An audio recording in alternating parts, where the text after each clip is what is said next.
samahan ko sa Congress. Eto, Aminin natin na yung iba dyan, takot sila na maupo si Sara kasi mananagot takot sila. yarn. Ngayon, hindi pa sila nananagot eh.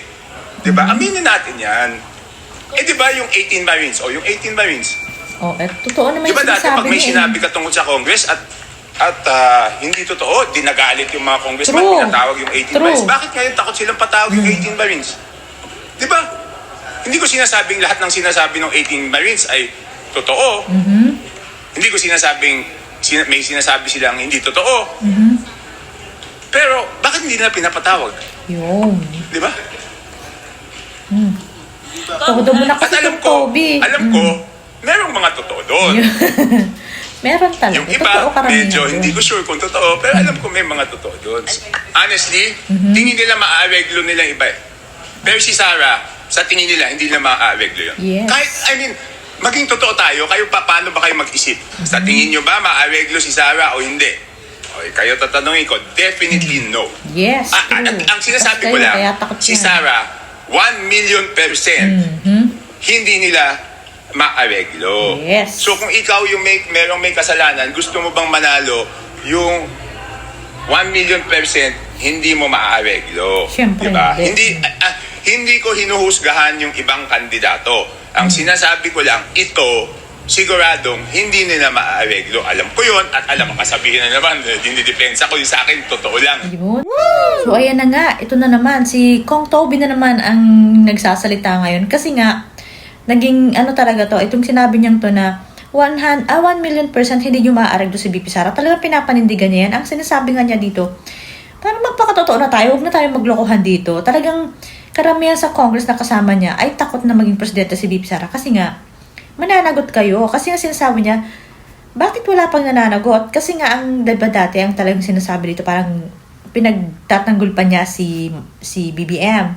Pero ang sabi nga niya, kung walang mananagot dito sa iskandal na to ng flood control, parang maghiwalay na tayo ng landa. So ngayon, parang gano'n na yung tinatahak niya. Kasi nga, hindi naman sinasabi niya na, hindi ko pinagtatanggol si VP Sara, hindi ko rin hinuhusgahan kung sino man yung magiging kalaban niya sa pagiging presidente. Pero basta't ang sinasabi ko, at alam ko to, at alam nyo din to, pati yung mga kasama sa Congress, na pag si VP Sara ay naging presidente, hindi nyo talaga siya maaareglo.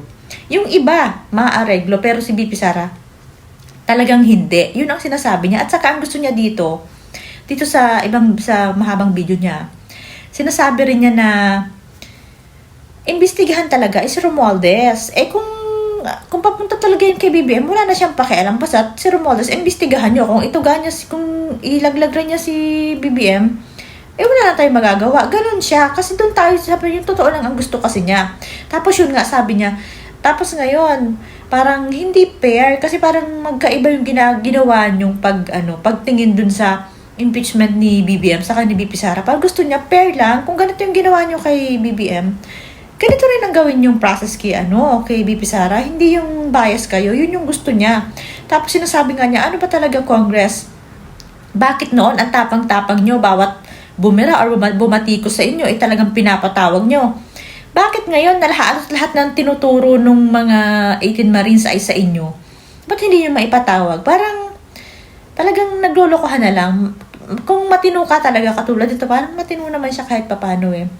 Kung talagang gusto mo ay katotohanan, katulad nila kung kahit papano, makikita mo talaga na naglolokohan lang talaga yung mga ginagawa sa Congress. Talagang hindi mo na mapagkakatiwalaan pa, di ba? Okay, number one, I'll make it very clear na I am for accountability of all public officials, no?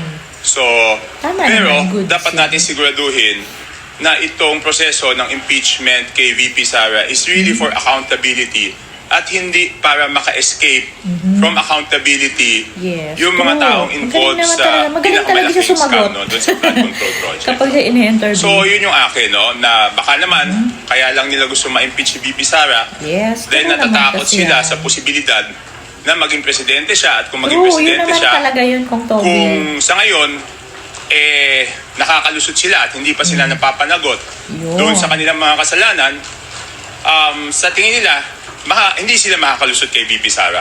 So we have to make sure of that, no? Kasi ngayon wala pa rin napapanagot. So isip nila kung si VP Sara manalo, siguradong papanagutin sila. So let's make sure about that, no? Sumunod, nakita ko yung reply ni, at uulitin ko kasi pag may sinabi akong favorable sa isang isang partido, sasabihin Ganyan DDS kasi ako, sila hindi po ako DDS.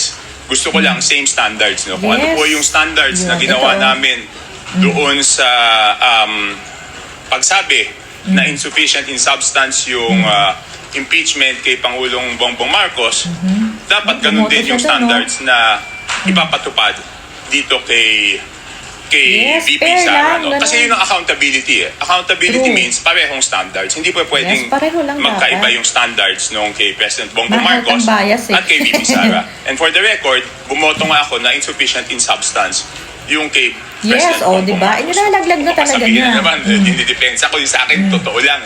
Sige, sino magtututol sa akin at sabihin na final na yung decision ng COA, hindi pa yung final. No? Pero yung mga kasamahan ko sa Congress, aminin natin na yung iba dyan, takot sila na maupo si Sara kasi mananagot sila. Ngayon, hindi pa sila nananagot eh. Diba? Aminin natin yan. Diba yung 18 Marines? Yung 18 Marines. Diba dati pag may sinabi ka tungkol sa Congress at hindi totoo, dinagalit yung mga congressman, pinatawag yung 18 Marines. Bakit ngayon takot silang patawag yung 18 Marines?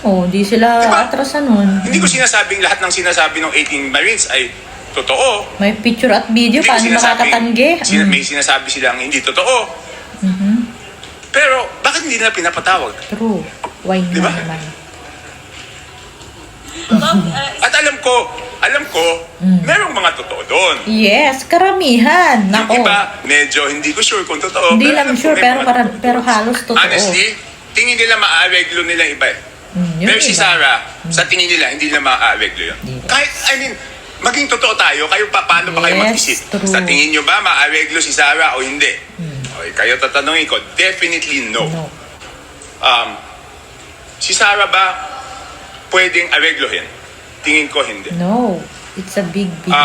Yung iba ba pwedeng areglohin? Yes, yung mga kalaban niyan pwede. O kahit hindi areglohin, pwede bang pakiusapan para mas magandang term?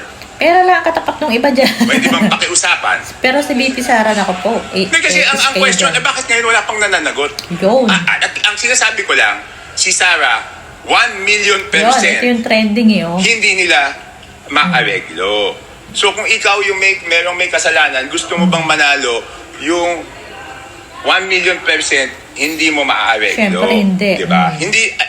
Hindi ko hinuhusgahan yung ibang kandidato. Ang sinasabi ko lang, ito, siguradong hindi nila maareglo. Alam ko yon at alam nila yon. So ayan na nga, si Kung Toby na naman ang tumitrending ngayon kasi nga dun sa sinasabi nila na parang pinapalabas nila na parang pinagtatanggulo si VP Sara kasi dun sa sinasabi niya na 1 million %, hindi nyo maareglo si VP Sara. Sinasabi niya doon. Kaya ang sinasabi niya ngayon parang magpakatotoo na tayo na talaga naman, natakot yung mga congressman ngayon na maging presidente si VP Sara kasi nga kung ngayon ay hindi kayo nananagot, pag kinakaupong presidente, mananagot talaga kayo. So parang wag na tayo magbulahan, di ba? Di ba sinasabi nga na parang pinoprotection na nito si BBM? Kasi kay BBM naman talaga to eh. Tapos, yan nga, basta kasi magsalita ng parang pabor, kahit konting pabor lang pa sa kay VP Sara para sasabihin nyo na DDS na kaagad. Ganun ka, itong mga taong to, yung mga taga-kabilang parlor na yan. Ang gusto lang naman kasi nito, parehas lang, fair. Kung ano yung ginawa niyo dun sa impeachment ni BBM, ganun din sana yung process na gawin niyo kay VP Sara. Huwag bias. At saka ang sinasabi nga niya, bakit ngayon ang Congress ay yung 18 Marines? Yung halos lahat doon na mga tinuturo ay halos yung mga taga-Congress. Bakit before yung lahat na nagsasalita lang na vlogger ay talaga pinag-aksayahan nyo ng panahon at pinapatawag nyo pag binibira kayo? Bakit ngayon na talagang kayo pinagbibintangan na nung 18 Marines, hindi nyo maipatawag, di ba? Kasi nga, takot kayo. May mga picture ba naman at video, tapos ang sabi pa nung 18 Marines, hindi po kasi namin kilala yung iba, hindi namin alam ang pangalan. Yung mga sikat na siguro, yung mga madadaldal, di ba? Yung mga laging nasa media, kilala nila yon. Marami pa daw silang nakita doon, na pag nakita nila yung mga pagmumukha, pag pinatawag sila sa Congress, ma-identify din nila. So, ayan ang sinasabi ni Kung Toby. Bakit hindi nyo maipatawag, di ba? Tapos yung sinasabi nga niya na, ang gusto kasi nito noon pa, ang imbestigahan ay si Saldico at si Martin Romualdez. Pinagpipilitan nga niya na bakit Si Tevis nga, naipakuha nyo, bakit hindi nyo magawa kay Saldico? Bakit nga ba? O, di ba? Ang dami niyang tanong. Kaya siguro ganito na rin yung umaano sa kanya. Sabi niya, ang gusto ko kasi yung, totoong accountability. Baka naman kasi yung ginagawa nyo nga kay BP Sara, para lang hindi kayo managot. Kasi nga, mga takot kayo. Yun yung, talaga niya, pinupunto niya dito. Natama naman talaga. Ito kasi ang galing niyang sumagot sa interview kahit pa paano. Naiitawid niya. Hindi man niya sinasabi na hindi man si BBM, hindi pa man niya nilalagdag ng ganon. Pa rin, at least tama pa rin yung mga sinasabi niya na parang yung direction niya naman kahit pa paano ay sa tama. Kasi ang sinasabi nga niya, ako kasi kahit maging presidente si BP Sara, ayos lang ako kasi nga wala ako dun sa issue.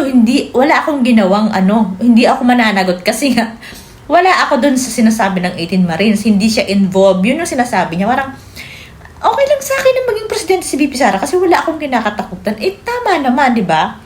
Matatakot lang naman kayo, sinasabi nga niya. Yung mga makabayan sila Dilima, parang, may kasi yan, parang, may intindihan mo na kasi yung pinaglalaban nila. Ganun talaga. Kontra talaga sila sa kay BP Sara. Yun ang sinasabi niya. Pero yung iba, na talagang nakatanggap lang ng maleta, yun ang pinaglalaban nyo. Kaya takot kayo kay BP Sara, diba? Ayan, ang dami nito ngayon. Siya na naman ang mga nasa interview ngayon. Kasi pumapayag na siyang interviewin ng Pero, sabi nga, patas naman kasi yung mga sagot niya. Hindi man niya tuluyang nilalaglag or binabagsak si Bangag. Tama naman. Napaka-fair naman talaga nung mga sagot niya. Kaya, okay pa rin. Kung Toby, baka naman pwedeng todo mo na. May alam din siguro to para lang. Kasi nga, siya yung campaign leader before, di ba, nung senatorial na election, di ba? Kaya na ang sinasabi nga nito, ayaw kasi niyang ma-issue kasi nga ayaw niyang humawak ng pera kasi ang sinasabi niya, pag ganyang election, ang daming mga hinahanap na pera. Kaya yun. Pero, ilaglag mo na yan si BBM kasi kinakatuwaan ka na talaga ng mga tao kapag ganyan yung mga mga sagot mo, sa totoo lang yung ganyan. Totoo naman talaga, ang mastermind naman kasi ay si BBM.